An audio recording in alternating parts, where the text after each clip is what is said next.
ทักทายสบายดีเนาะหมู่เพื่อนสุขุมสุคนเนาะมื้อนี้ก็ไปเกียมสนามนำกันสนามบ่มีหลายเนาะไปเกียมสนามแต้มเส้นซอยนี่เด้อไปนำกัน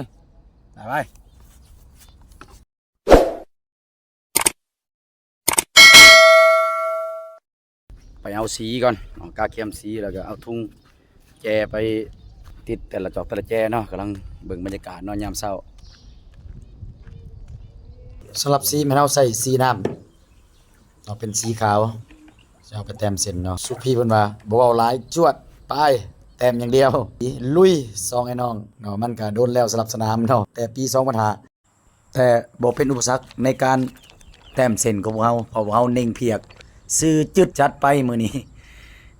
คอยท่าไปใส่เวลาในการแต้มเส้นก็สิตกอยู่ประมาณ 3-4 ชั่วโมงก็สำเร็จสำหรับการแต้มเส้นกาเกียมการแข่งขันสำหรับภาคบ่ายของการแข่งขันบ้านเตะลีก2ประจำปี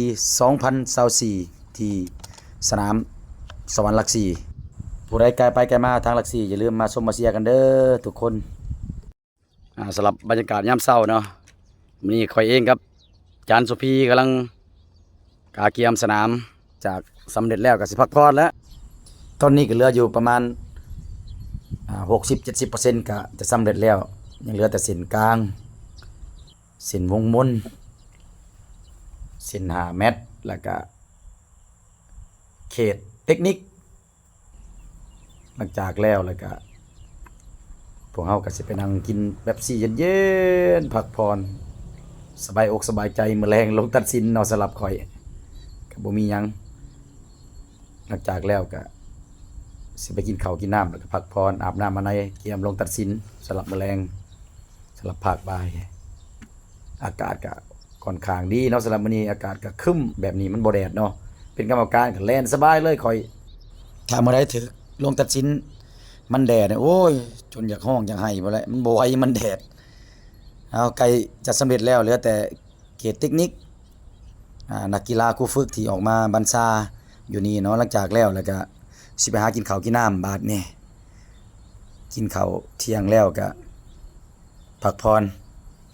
นแล้วก็อาบน้ำอาบในแล้วก็เกียมลงสนามลงเป็นกรรมการคู่ที่1สำหรับมื้อนี้เนาะมันทำบ่ไหวมันเมื่อยแต่เช้าแล้วจักสิเป็นจังไดตัดสินมื้อนี้ก็คือสิบ่มีปัญหาที่เนาะก็สิบ่ค่อนข้างยากปานใดเนาะสำหรับมื้อนี้ก็บ่เป็นหยังอาศัยประสบการณ์นี่แหละประสบการณ์หลายบางจังหวะบ่ทันนักกีฬากระดาก็ให้ก็บ่เป็นหยังสำหรับผู้ที่เฮียนกรรมการก็เข้าใจกรรมการเฮาต้องผิดพลาดอยู่แล้วแต่ก็อย่าเฮาก็ต้องพัฒนาไปนำกันไผสิว่าในก็อย่าเนาะเฮ็ดในสิ่งที่เฮามักเฮาฮักมันบ่เสียหายจัดไปทีมงานเฮาอย่าอ่อนแอเนาะสำหรับกรรมการพวกเฮาเนาะมีแต่ขอเชิญชวนเนาะให้บรรดาน้องนุ่งลูกหลานผู้ใดฮักมักในด้านอยากเป็นกรรมการตัดสินเนาะทางสหพันธ์เตะบานแข่งพวกเฮาเพิ่นก็มีการฝึกอบรมถ้าผู้ใดอยากมาฝึกอบรมก็ได้เนาะสำหรับปีต่อไปนี่บ่มีปัญหาเนาะเสนอมาได้เนาะทางอาจารย์สุพีเพิ่นนี่แหละเพิ่นกำลังย่างมาอยู่แล้วเสนอมาหาเพิ่นได้มีหยังก็ประสานได้ที่เพจสหพันธ์พวกเฮาก็มีเนาะเพจสหพันธ์บ้านเตแข่งกับพวกเฮาสำเร็จแล้วเนาะสำหรับการกาเกียมสนามในมื้อนี้ถือว่าเป็นทีมห้อยแล้ว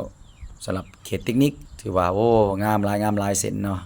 จะไปหานั่งกินเป๊ปซี่เย็นๆได้บาดนี่ให้ทั้ง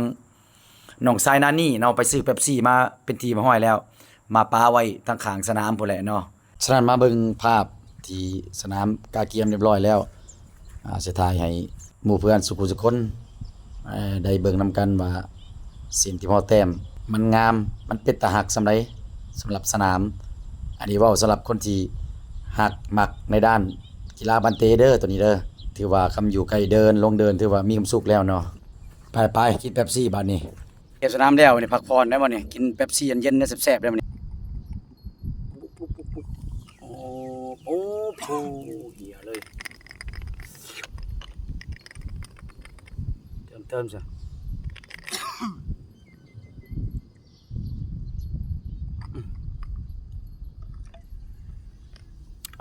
ดะ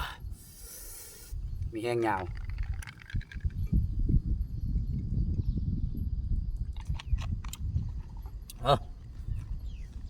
เพิ่มพลังหมดแล้ว